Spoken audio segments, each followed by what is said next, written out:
Hello, it's Wednesday the 23rd of September.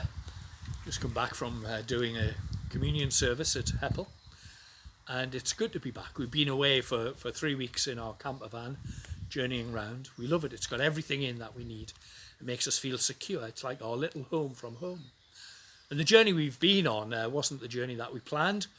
We'd planned to tour around Europe, but before we set off with the quarantine restrictions, we had to change. So a bit of frantic emailing and telephoning, and we've transferred everything we were going to do this year to next year. So our tour this year that we've just come back from was Derbyshire, Dorset, Norfolk and Yorkshire. Not what we were expecting, but we had a lovely time. It was a lovely time, but it was tinged with real sadness when we heard the news that Sue Joyner had died while we were away. It's been a real privilege to share in Sue's journey. She was someone who lit up people's lives when she interacted with them. Sue was a beautiful woman, and her premature death has left us all feeling shocked and saddened. It was a privilege to be able to hear her plans for the future, plans of what she was going to do here in Upper Coquetdale and also in her house in Italy. But we met some beautiful people, and we went to some very interesting places while we were away. One day we took a bus trip into Glossop, and there was a woman who spoke to us non-stop for 20 minutes, and she had a very strong Glaswegian accent.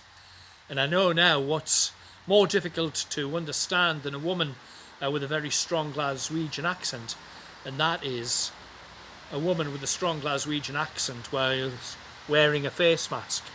We could only hear a little bit of what she said, but she was a nice lady. I think she was telling us her life story, but I can't be entirely sure. The Bible reading set for today for communion, Luke chapter 9. It's about the disciples going off on a journey, being sent by Jesus. They had to go off into the surrounding areas and tell people about God's love and to heal the sick. Quite a daunting task, but to make matters worse, there's a list of things that Jesus didn't want them to take. He didn't want them to take a bag of food, a stick, money, spare clothes, which seems a bit odd because you would think they'd be better prepared for the journey. I would imagine that the disciples felt a little bit insecure. But if we look at the beginning of Luke chapter 9, we can see that Jesus has already given them everything they need for their task. He gave them power and authority to drive out demons and to cure diseases. All the disciples had to do was to trust in him and step out in faith. God would equip them to do the rest.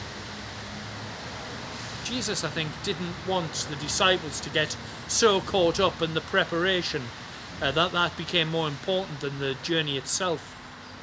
But what does this passage have to say to us today? Well, I think possibly two things. It tells us that as modern day disciples, we are sent on a similar journey.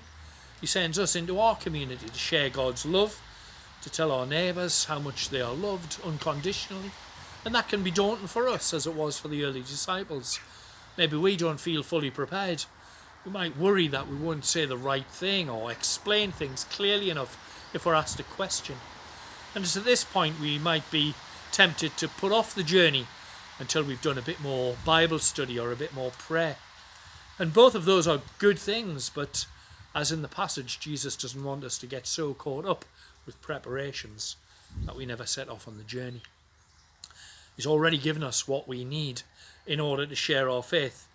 He's promised us that the Holy Spirit will guide us when we speak to others.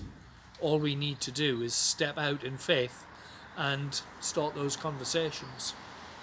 The second thing is that we're reminded that all of our lives are like journeys, and we all have plans for the future, and realistically we know that none of us is completely in control.